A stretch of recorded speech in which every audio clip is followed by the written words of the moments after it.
And we are live. Well, good evening, everybody. This is Tim Terranova, proud superintendent of the Victor Central School District. We had a little bit of technical difficulty, so I apologize for being a little bit late.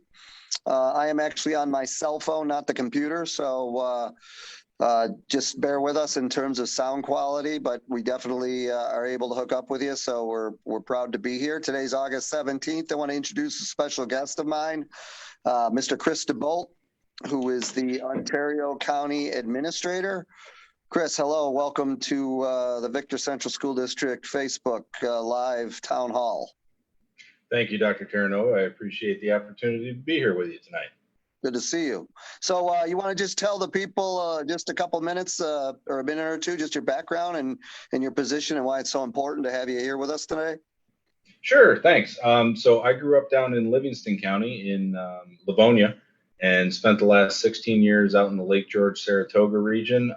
I was a small business owner, a custom cabinet maker, and then moved into county government doing land use planning, did a stint as a chief of staff in the state legislature, then was county administrator out there for the last 5 years. And then my family and I just moved back here in December when I took over in Ontario County. So as the county administrator, I'm the chief appointed administrative official of the county government. And obviously I work closely with the Ontario County Public Health Department and all the school districts in Ontario County and the whole region for that matter. So that's why Tim invited me to talk to all of you tonight. That's great. Thanks for being here. And again, this is a typical town hall for those of you that are old acquaintances and part of this process that we've been using for the past year and a half. It's about an hour long. We'll go to about between 7:30, 7:35. Our objectives tonight are obviously to talk about the reopening plan. We did talk about it at our Board of Education meeting on August 12th, but we definitely wanted to also make sure that you are understanding of our plan and making sure that you can ask questions via Facebook Live that we're going to try to answer either tonight or over the next couple of days. Our main objectives with our reopening plan are twofold. One, to make sure we maintain the safety of our staff and our students, number one priority. And then right behind that is to open 5 days a week, fully in person for everybody. That's our goal. We're going to achieve those two goals by doing what we think is best and following the advice of our science and our leaders in our county, as well as in the state and across the region. So that's what we're trying to do. The third goal that we have, obviously, is community transparency and making sure you know all the time exactly what we're thinking and why we're making decisions. We may not always agree, but we're certainly going to try to be transparent about those. So I know that there was a really important thought exchange that was put up on Friday. I wanted to actually share my screen and show you some of the results, but I'm not able to do that based upon using my phone. But I know that you should have access, the community should have access to the thought exchange, and we'll also publish at least the first 500 comments. The way it works is I actually screen grabbed the thought exchange last night. We had 941 participants, 854 thoughts, 443 people shared their own individual thoughts, and then 626 individuals rated the thoughts. The way it works is somebody puts a thought down and then it's rated, one being strongly disagree, all the way up to 5, which is strongly agree. And then those thoughts are calibrated based upon the number of people that comment on the thought and certainly the rating that they give, whether they agree or disagree, and they're organized by such. So I actually took the first 500 of the 900 thoughts that we have currently, and that was as of last night. And they're very telling. They're very clear. Out of the 500 thoughts, and again, they're organized by the most popular thought. In other words, the thought that the most people agree with, versus later on in the 600, 700, and 800 numbered thoughts where there's either not very many people commenting on it or there's strong disagreement.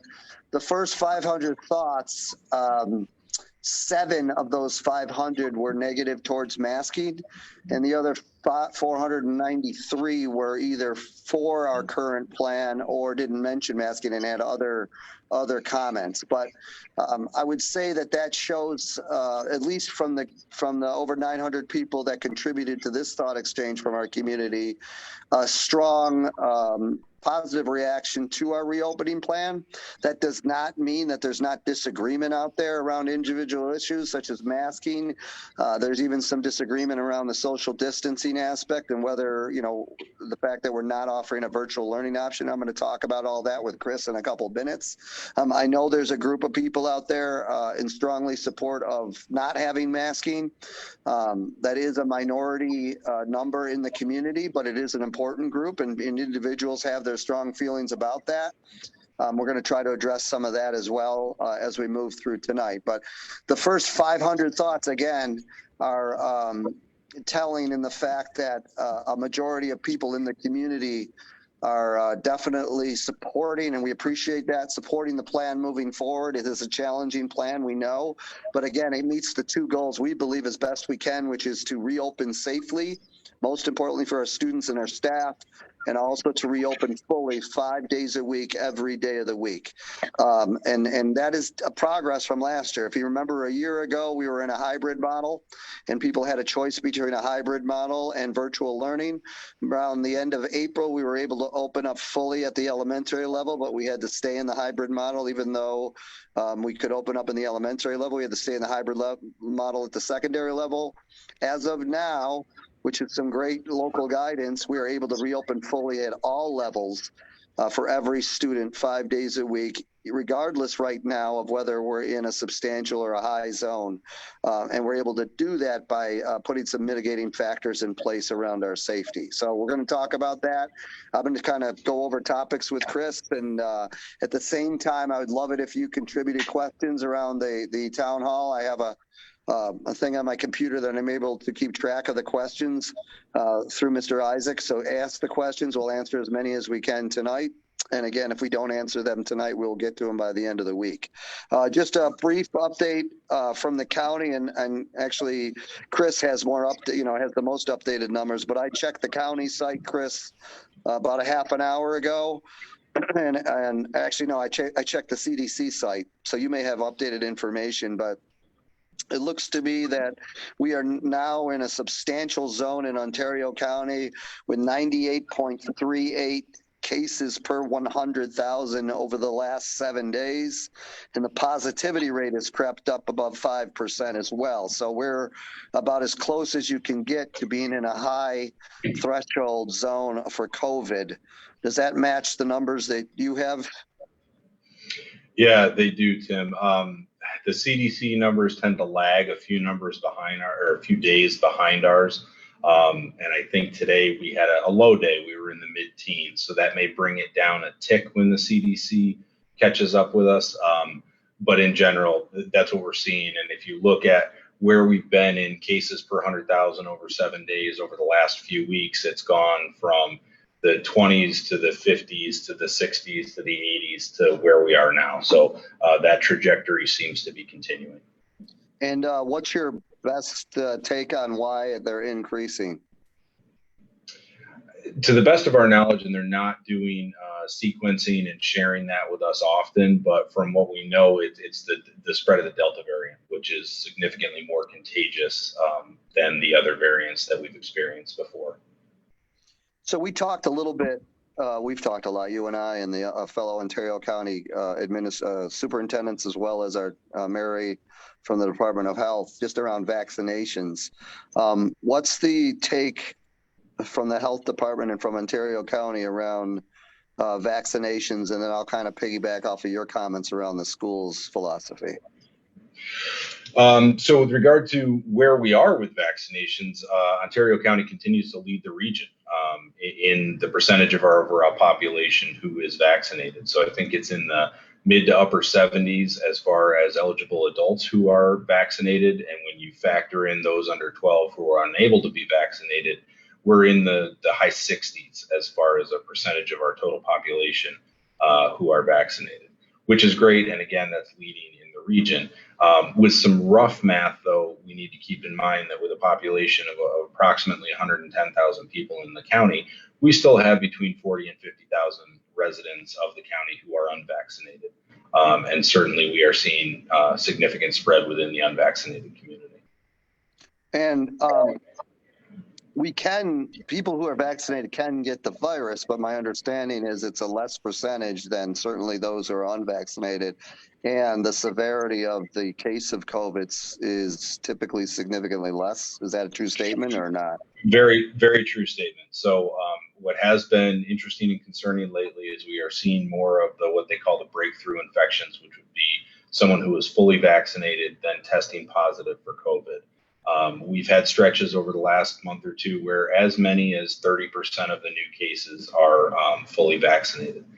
But the key with that is that because there are so many vaccinated individuals in the population, and it's over half, the percentage of new cases is well below half. So it's effective in keeping you from becoming infected. The biggest difference is the severity of the disease.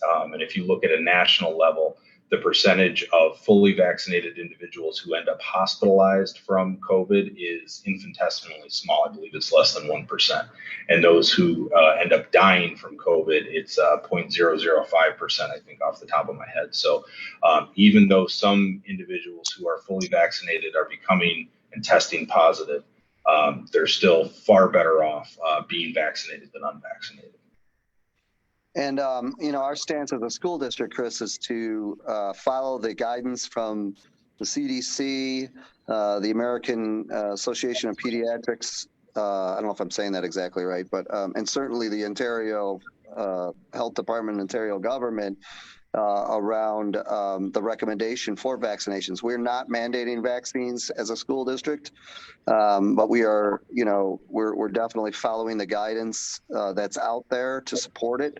I also know that, when you talk about quarantines, I know you've done a lot of work around quarantines with the Department of Health. It is, being vaccinated may prevent quarantines. Is that correct? That is correct. So if Tim and I were in the same room tonight and we were both vaccinated, but there was another person who was not vaccinated and positive, neither Tim nor I would have to quarantine unless we happen to come down with symptoms, right? But as a normal course of action, if you're a fully vaccinated individual and you're in close contact, and it really doesn't matter how close, with a positive individual, you do not have to quarantine.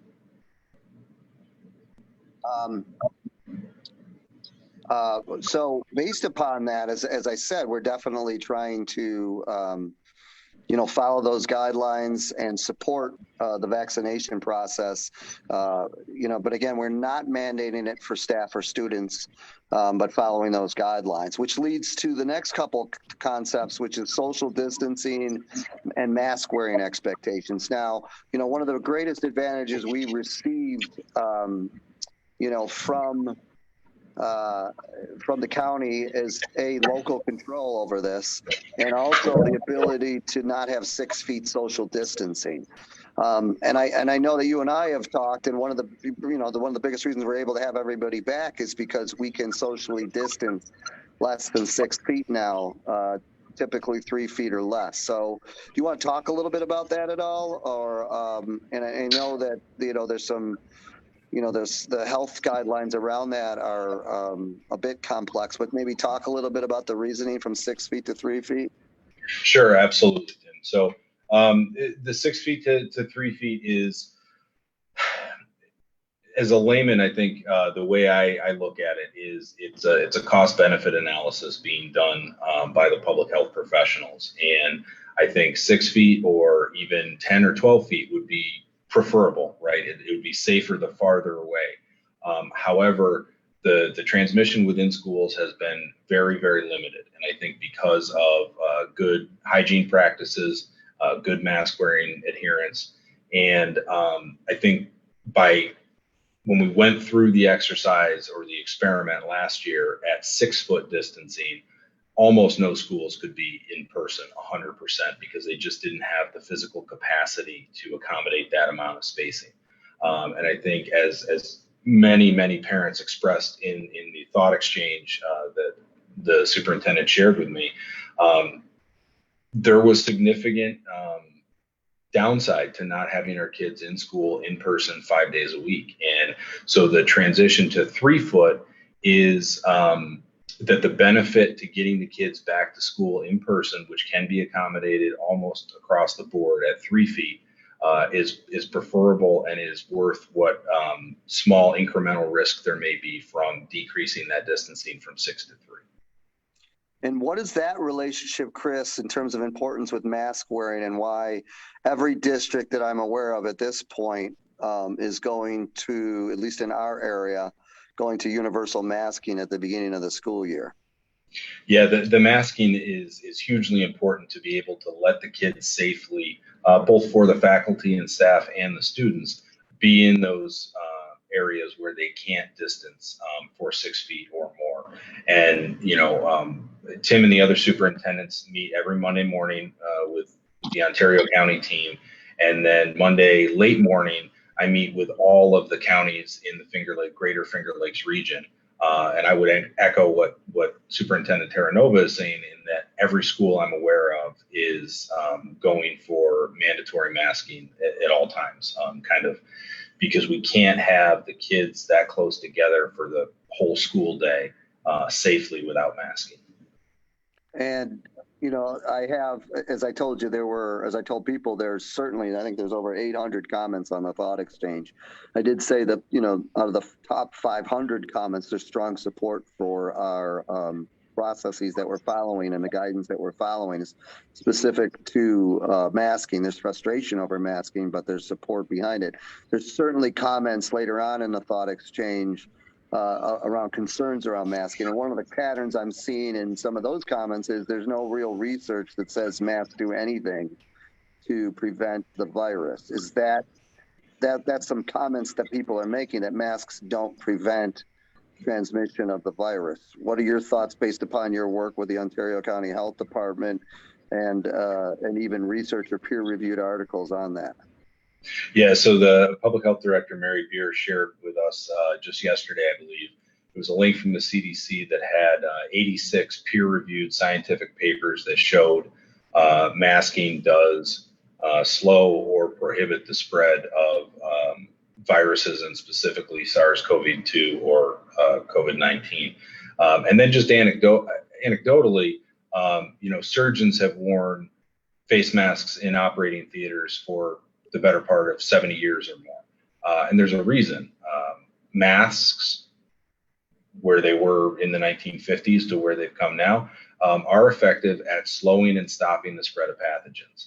And we have seen throughout the last 18 months, as public health, not me, but public health has done the contact tracing and case investigation surrounded with things. When masking was in place, there was not as much infection. So I think anecdotally at the local level, we've seen that masks are effective. There's a really good body of peer-reviewed scientific articles that corroborate that. And then if we just look at some things that have been in place for a very long time in our society, it does seem to all arrows point toward masks are effective at slowing the spread or stopping the spread of the virus. And we'll make sure those articles are, I did attach some of them to the PowerPoint that is on our website that I gave at the Board of Ed, but we'll make sure those are on the website as well. And again, nobody, well, I shouldn't say nobody. There's a lot of people uncomfortable wearing masks, but the kids did a great job with it last year. And I do think we need to look for a light at the end of the tunnel around masking too.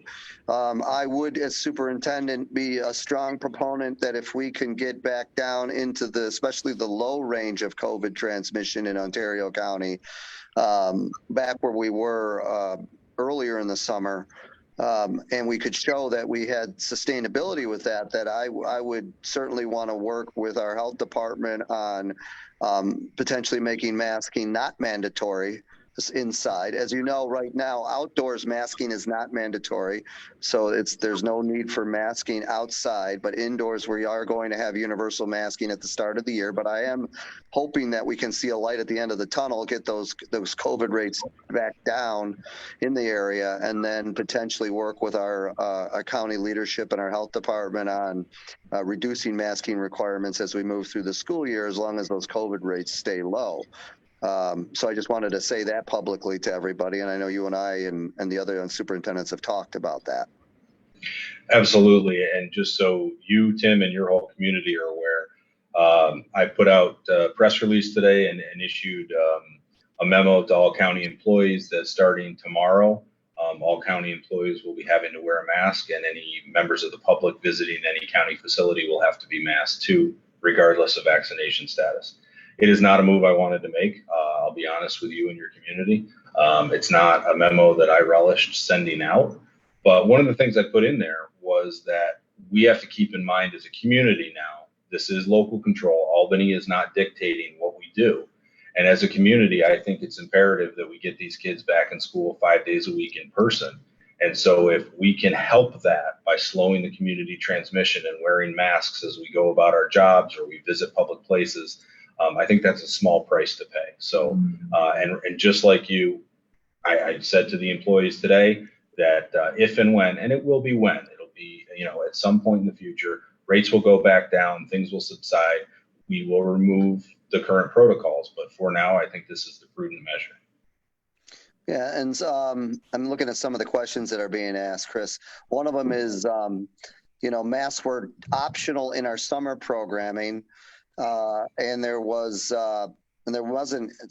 even wasn't 3-foot social distancing in many cases. So why, if the kids were in close contact and not one was masked, why no one came down with the virus? I think the question really is, the summer actually was good results for us.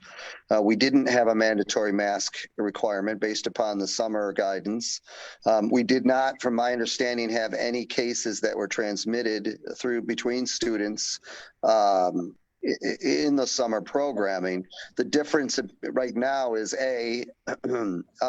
we've had a significant increase in cases in the county than earlier in the summer. And B, the congestion of individuals and kids and staff in a regular school setting is significantly greater than in the summer. We're expecting over 4,300 kids to be in session in 5 different buildings.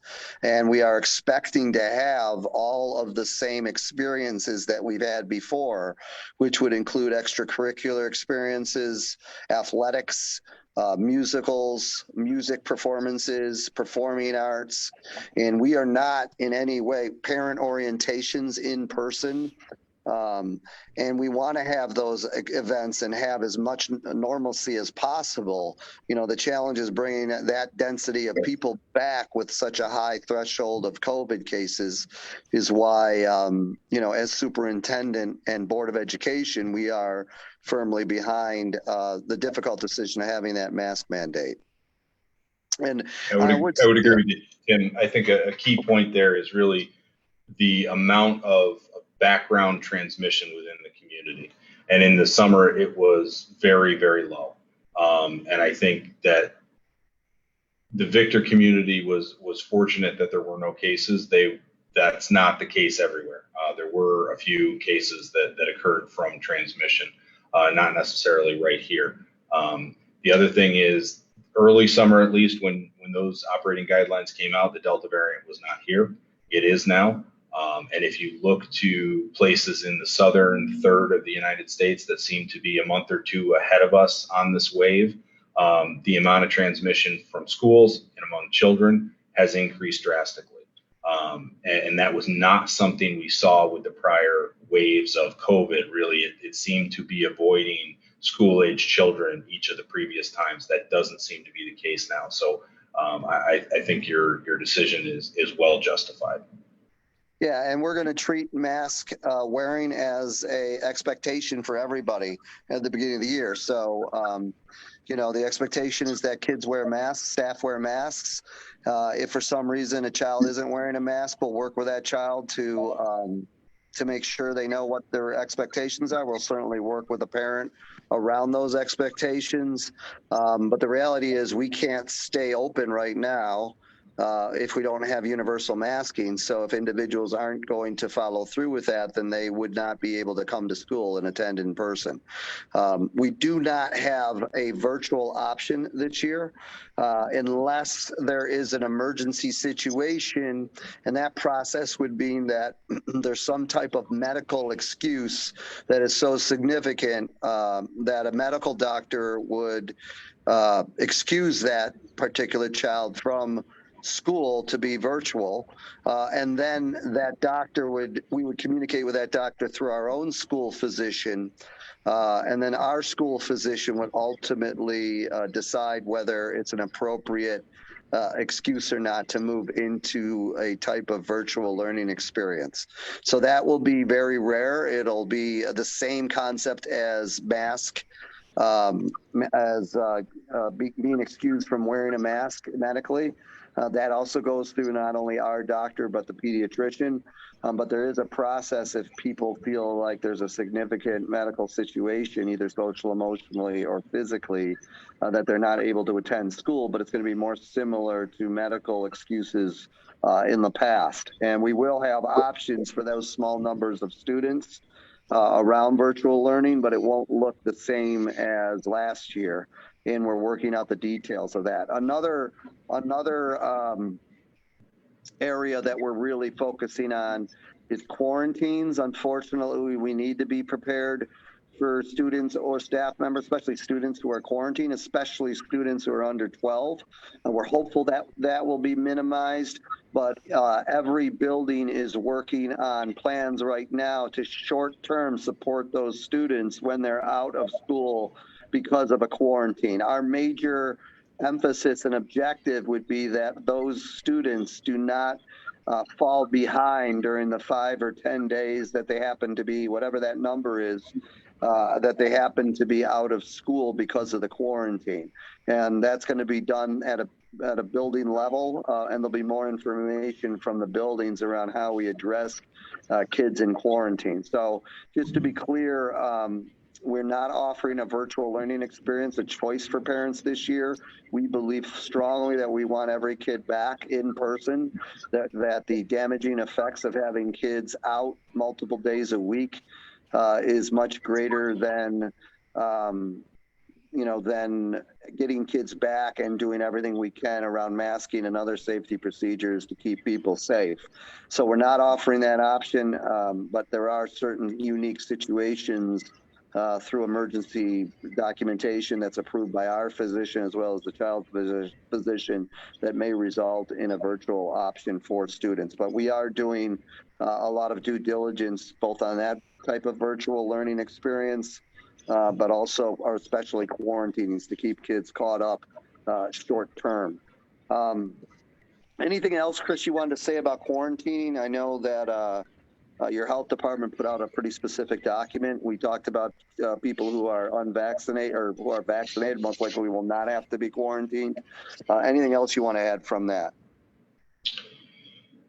No, I think the schools have really, we've talked a lot about this issue. I think the schools have put a lot of effort into trying to organize things operationally so that they're as close to normal as possible for the kids and that we can contain any potential impacts of quarantine. Just in general, it is not a broad brush that public health paints each situation with. So if there is a positive in a given classroom or grade or whatever there may be, the public health nurses do a full investigation and try to get as granular as they can. They really don't want to be quarantining kids that don't need to be. So I think it's important the community know that the effectiveness of that is dependent upon some of the things the school is going to put in place as far as assigned seating on the bus, in the cafeteria, so that we can track who is in close proximity to whom else. And then the public cooperating with the public health nurses who are doing the quarantine investigation. And I think it's important for everybody to know that our goal is to only get the people who are at the greatest risk pursuant to the CDC guidelines into quarantine so that the disruption to the school is as minimal as possible. And then tied to that, you mentioned buses and lunches. I just want to touch base on those. So busing, everyone needs to be masked, but we are going to have full capacity on our buses. So that means we ideally want 2 kids sitting in the seat, but there may be more in certain situations. And certainly some of our kids are on the buses for a while, but we have to have masking on those buses, and we are going to keep track of assigned seats, and we have cameras on those buses so that in the case of a positive case that we'll be able to quickly figure out who's sitting near the child who's positive and get that information as soon as possible.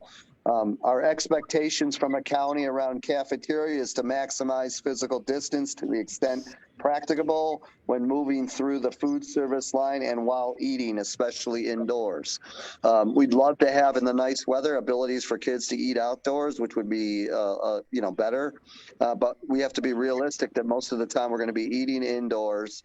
We're not going to be able to be 6 feet apart, so our kids are going to be most likely closer to 3 feet apart, maybe less than that. They're going to be unmasked when they're eating and drinking. And so we also need to make sure we maintain our cleaning procedures as same or above from last year, and make sure that we have seating charts in the cafeteria. Most of our kids will be eating in the cafeteria this year. Again, we have to see how we move through the year and making sure that, we're not getting significant cases and quarantining in the cafeteria, then we would need to adjust. But we're going to start the year in the cafeteria with limited social distancing, but it's the practical social distancing that we can provide, typical lunches, and that will be a time when kids will not be wearing masks when they're eating and drinking. We're also going to have mask breaks throughout the pre-K through 12 continuum, and have the ability of kids to take breaks with those masks. But we are going to offer full transportation this year, as well as full cafeteria service. Again, making decisions as we move forward around if we need to spread kids out even more than that. Let's talk about, and again, I'm going on some topics that, Chris, you can comment on. I'm going to do an easy one. Last year we made a strong focus, and we're going to continue to make a focus on, kids staying home and staff staying home when they feel ill. We are not having a daily health screen this year. We may provide some additional screening for visitors, because we also want to have the ability to have visitors, at least at certain levels, certain numbers. We may not have full capacity for visitors, but we can have some visitors. And that may have an increase in terms of health protocol, whether it's temperature checks or health screenings. But for our general student body and staff on a day-to-day basis, we are no longer doing the health screening. We are going to remind parents, though, and staff to check themselves, check their temperature, and certainly stay home if they're not feeling well. Do you want to expand on any of that in terms of its importance from what you found at the county level? Yes. So very similar to what you're doing in Victor. We have discontinued the daily health screening as well. We just had a team meeting regarding that, and at least as of now, we do not plan on re-implementing that. It's a large administrative burden to stay on top of it. And we found it of minimal use. So really what we're trying to do, and it was in my communication to all county employees this morning, is to stress, and I think I actually put it in bold and italics, that if you don't feel well, stay home. That's probably the biggest thing. And there's been a bit of a shift in culture in the work environment. I'm not sure what it's like in the school so much, but in the work environment, sometimes it was a badge of honor for people to come to work even when they were, looking like the Walking Dead, and say, I stayed at my post. Now there's a significant amount of peer pressure among the employees that when somebody comes in and doesn't sound right, they say, hey, you should go home. So we're taking a very similar approach. And I think one of the keys for the school community is, as disruptive as it is to your personal life when you've got a sick kid and you've got to keep them home from school, it's better than having some portion of a class have to go out for 10 days and then going through all of the quarantine stuff that Superintendent Terranova was talking about. So please, if your children are ill or have a fever, please keep them home. Now, I'm going to ask kind of it almost sounds like an unfair question because it's still something we're working out, and it's a question from one of the community members. If a child is not feeling well, will testing be required to return to school? Now, last year, if somebody wasn't feeling well and they had symptoms that were similar to COVID, we would basically require a test for them, or at least an appointment with a physician who can then mandate if they decide it's important a COVID test or not. Have you talked at the health department around procedures like that, or is that still something that we need to discuss before the start of the school year? Yeah, so we've not discussed that in detail. That was actually a conversation I just had with the deputy county administrator before he left for the evening. We may have some options to provide some resources to the school that would actually allow them to do maybe some diagnostic testing there. But we've actually found the negative test results to come back to work to be problematic. We've had a couple employees who are 2, 3, 4 months out from the onset of COVID and will periodically still test positive. They have no symptoms. Public health doesn't think they are a contagion risk. But the PCRs will still show them as positive from time to time. And I know anecdotally speaking to some other parents, there was some issues with those kind of things happening last year too. So I think this is an issue that we hear the concerns, we're aware of them, and we need to work with the superintendents. I do not foresee anything like a strong mandate that a student has to have a negative test to come back coming from us at this point. Okay, that's good information. And then going back to, there's been some questions I know. So in terms of, so there are some vaccinated people who are coming down with COVID in the county recently. Do we have a percentage of that, or is that still up in the air in terms of the percentage of people? It moves on a daily basis, so it's hard. But we were in the upper 20s to low 30s percentage-wise, to 28 to 32% of the total number of cases over the last month were fully vaccinated people. But the key with that is that it's far lower than the total percentage of our population who are vaccinated. So you're protecting yourself by getting vaccinated. And some of those folks, they were getting screened for a routine medical procedure. For going in for a colonoscopy or something, and showed up, they didn't know they were positive. So they're experiencing symptoms that are extremely mild. Somebody thought they had hay fever, those kind of things. But in talking to the other counties in the region, we're seeing an increase across the entire region in all of our new cases. Some increasing percentage are fully vaccinated people. And just to reiterate, though, is it true that they are typically less severe in terms of their cases than potentially unvaccinated? Although we know that percentages of unvaccinated people do not get it severely either. Correct, and that's one of the things that I think has been frustrating for everybody throughout the pandemic is that some people get it and are asymptomatic, and some people get it and are still dealing with the after effects a year later. But yes, by and large and across the board, those who are vaccinated but become positive have much less severe disease. All right, there's some other topics I want to just touch base on. Again, jump in at any time, Chris. Okay. Ventilation and air quality are important. We've been doing a lot of work. We had some really strong work done in those areas for this past year. This summer, we've completed our preventative maintenance on all of our ventilation units that serve our occupied spaces. We've installed the highest MERV rating filters possible in all areas, and especially ventilation systems that can handle it. We're now starting the ventilation units 2 hours prior to occupancy. These actually bring in, not only the filtering is important, but we're also bringing in 100% outside air where applicable. The supply air to the classroom space is always fresh. The return air that comes back from the classroom does not mix with the fresh air being delivered to the classroom. Instead, the warm return air preheats the fresh air through a heat exchanger and is exhausted to the outside. And then the two air streams do not mix. So any air particulates in a room are not going to be returned to the classroom space. The air is always exhausted to the outside and replaced with fresh air, which is which is really important to know that we really are focused on ventilation and air quality. And I'm really happy about the fact that the MERV filters are even more extensively throughout our district than they were before. And we're trying to work on systems that can't handle them right now to be able to handle them in the future. So any comments from you regarding ventilation or air quality work? Well, yeah, I mean, my first comment based on the litany of things you just ran through is that I'm really impressed with what Victor has been able to do. I apologize, my computer just went You're still on, you're good. to sleep on me. Yeah, there we go. So I'm very impressed with what Victor has done. We've tried to do all those things as well.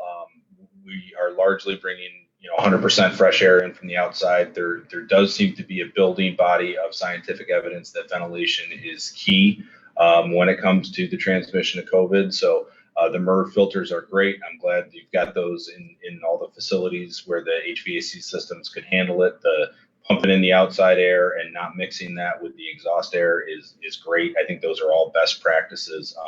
We have found that ventilation is very important, and it sounds like Victor's doing all the right things. We're also allowing windows to be open, not only in the buildings, but on the buses, especially depending on the temperature of those buses.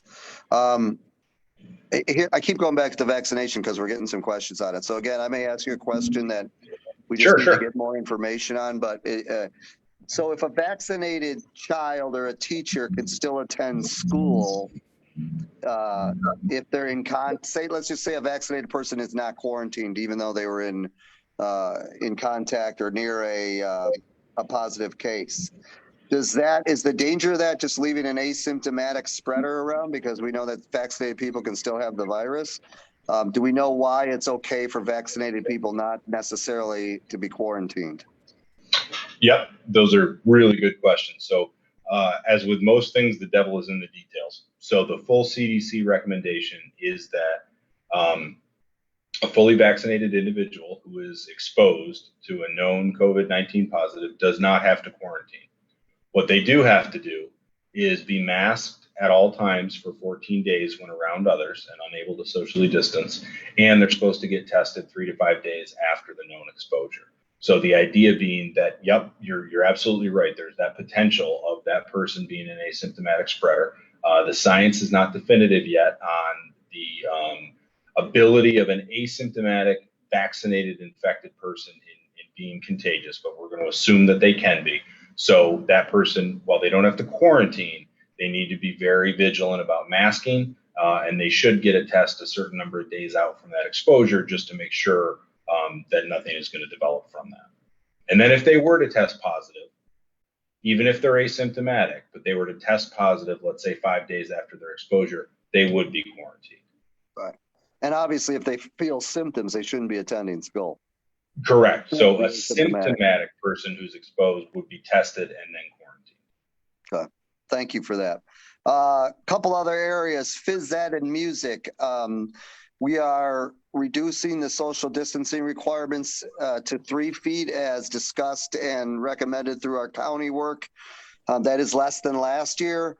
We are going to certainly keep in mind of the work, the exhilaration and the physical activity that's happening in physical education. We're going to be outside as much as possible, but we are going to be able to have phys ed classes less than 6 feet that we're going to keep around 3 feet as best we can. Music will also be closer together. We will have all musical ensembles for this coming year. We will be using masking where needed, certainly indoors. There will be occasions where students will need to sing with masks on if we can't spread them out enough. We also have bell covers to be used for instruments, but we fully expect to have our full contingent of opportunities for music and physical education, as well as athletics and extracurricular activities. All of those are go right now. We know that the New York State Athletic Association, along with Section 5, are working on protocols But we are a strong proponent of offering all athletics, all extracurricular activities with the safety measures that we talked about to put in place. Again, there may be additional screenings necessary for athletics to maintain high-risk sports and their ability to participate. But that's something that, again, New York State Athletic Association and Section 5, along with our local health departments, are working on to make sure. But the goal is to have all experiences for kids starting this fall as best we can. Any comments on that, Chris, around athletics or other? Yeah. And it came through in your thought exchange as well. And one thing I want to stress is that we want to try to provide the normal experiences for the kids, and whether that for your individual student is sports or drama or whatever extracurricular, we want to try to do everything we can to make that happen. One of the advantages of this time around is that all of our operating guidelines are not being driven by Albany, right? It's in close collaboration between the county and the school districts, and then more informally the region.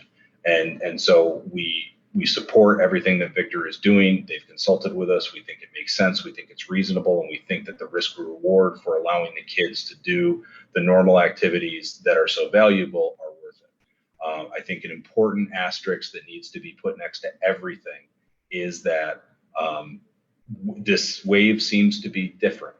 And so we need to keep constant contact with the superintendents and with public health. And if things show, concerns in one area or another, we may have to pivot, and we may have to say, okay, we can't have the XYZ that close together. We've got to move it apart. But I want to assure the community that if we do see a problem, there will be immediate communication between the county and the school districts. And at least my directive from the county is that we're never going to come in and instantly say this has to stop. We're going to come in, and the whole tenor of the conversation is going to be, okay, we think we have an issue here. How can we get creative, work together, and figure out a way to keep the kids doing what they need to do, but protect everybody's health and safety too? So I think that's important for the community to know that we're trying to be collaborative and make these things happen. We are not in the business of trying to say no. And then, there's been comments about voluntary testing. Right now, we do not at any point, we are not going to have voluntary testing of our students. The only way that I would be comfortable with voluntary testing is if it was done to be able to keep us open fully, or be able to have experiences, whether they're extracurricular or athletics. And I know there's been some conversations around grant money from the state. And, there are some people, and I understand that would be very frustrated. They think that we would be making money off of testing kids. What's your take on that, Chris, in terms of the ability and to have voluntary testing in schools? Sure. There was an allocation of money from the federal government that was given through the state to Ontario County. We have not received the contract from the state yet. We're working furiously behind the scenes. The intent of that money was to facilitate testing in schools should the schools want it. So if and when the Victor community decided they wanted to offer voluntary testing, or the section, the region, and the state and us decided that testing for high-risk sports to continue those would be advisable, we will be able to step in as a partner and provide all of the testing infrastructure that would be required. The school would not make any money, nor would it cost the school any money. We would pay for it all with the federal grant that we've been given. We have, because when the grant came to us, we really didn't know what the guidelines, rules, what the situation on the ground was going to be. We've prepared 4 or 5 different contingency plans, and we're in the process of hammering those out with the contract folks at DOH at the state level, and also trying to work closely with the superintendents to see what might be desired or required in each of their districts. Yeah, I appreciate that explanation. So at this point, we're not having voluntary testing. Again, there's been recommendations from the state ed department around athletics and high risk zones around some of that. And, but at this point, we're not planning to do that. Again, I'd be comfortable only around voluntary testing, and the key word is voluntary, not mandatory. Voluntary, if it was the difference between remaining open full time and or being able to maintain certain experiences for our kids. If we were able to do that and not having those experiences, that would be the main threshold for me as superintendent in those areas. Just to mention visitors. So as we are currently planning normal parent-student orientations at the different levels. So that's a go in person this year. We are also looking at having more normal visitors, especially at the elementary levels, but we have to be cognizant because if we are in a high zone, a high risk zone for COVID, which we're very close to being in and most likely will be in the next couple of weeks, the capacity of our visitors would be much smaller than normal. So we'd be able to have some visitors, but the capacity would be smaller. Especially in typical classroom visits. We are planning, however, on having our typical parent-student orientations, like I said, at the beginning of the year. And then we're going to make decisions on open houses. But it is my firm belief that we need to do whatever we can to have those open houses in person this coming year as much as possible. So there might be some limitations on visitors depending on what COVID zone that we're in, but we're going to clearly clearly communicate that at all times and really make sure people understand that. But again, it gets to this concept. We want everybody back full time in person. We want to do it obviously safely for students and staff. We have a very thought out plan, and we want to keep those experiences beyond the classroom that are so important to kids, whether it's extracurricular activities, whether it's athletics, whether it's music, whether it's performing arts, whether it's VIPE or robotics, having visitors, having in-person orientations, having activity periods at the secondary level. We want to maintain those and keep those as close to normal as possible, but we are going to have to make some small sacrifices specific in this case, or especially with the mask wearing, to be able to do that moving forward.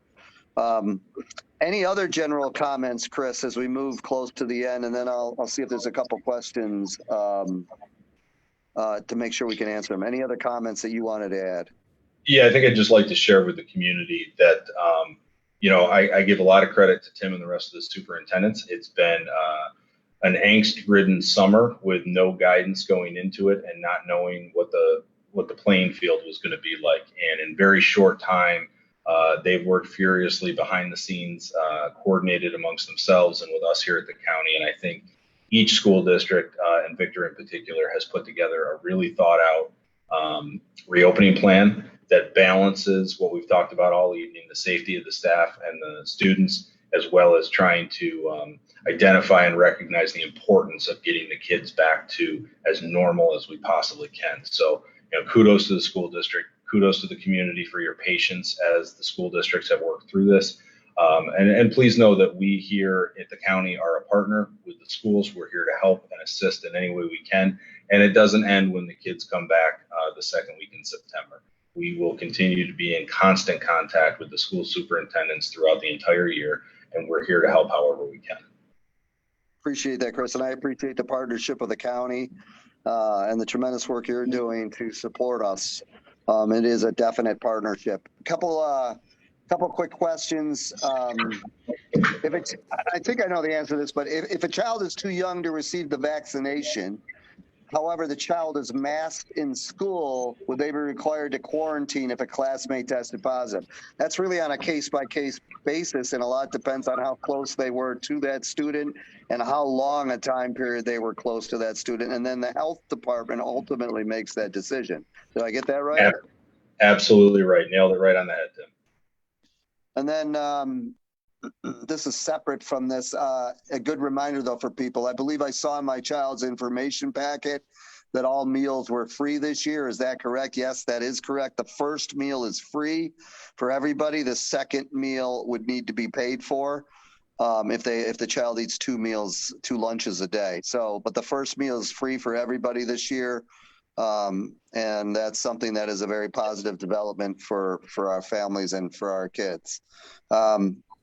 Anything else you want to add, Chris? I think I've covered it all. I really appreciate you being here. Let's just quickly, I want to reiterate with everybody our next steps.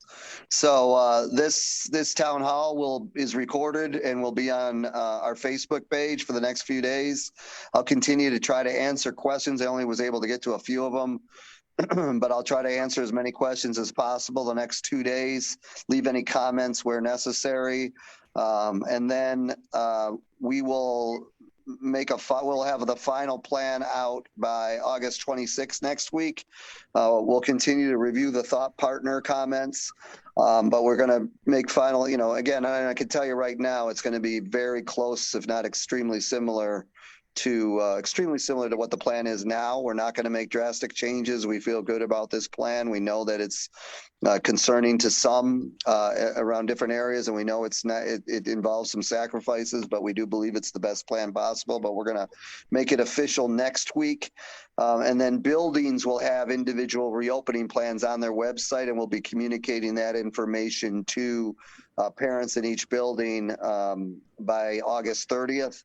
And we're going to continue to work with our staff to make sure the plans are in place correctly and that they get enough support, as much support as they need, as well as communicate with all of you in the community around your questions. There's going to be an updated frequently asked question page on our website tied to this year's reopening plan and some updated information, like I said, around those reopening plans. We're going to continue with town halls once a month, so I'll have another town hall in September. And we will start some weekly communication from me to the community once school starts September 9th, I believe. Hopefully I got that date right. Thursday. It's Thursday the 9th is the first day of school. So for students. So we're going to definitely start some weekly communication with parents and community then. Significant communication from the building level. We're very excited about Parent Square, which is the new device that we're going to use to communicate. It's much easier than before, so I encourage you to, as a community, to make sure, you don't have to have the app, but it's helpful if you do. If you don't have the app, you're still going to get all that communication, but it's a much easier way to communicate, not only as a district, but with your individual child's teachers. So, Chris, thanks so much. Give a shout out to the Ontario Health Department for all the work you've done with them and their work that they do to continue to keep us safe. We'll be in touch, and thanks for everybody for joining in tonight. Really appreciate the time, and have a great evening. Take care. Thank you, Dr. Terranova. Thank you.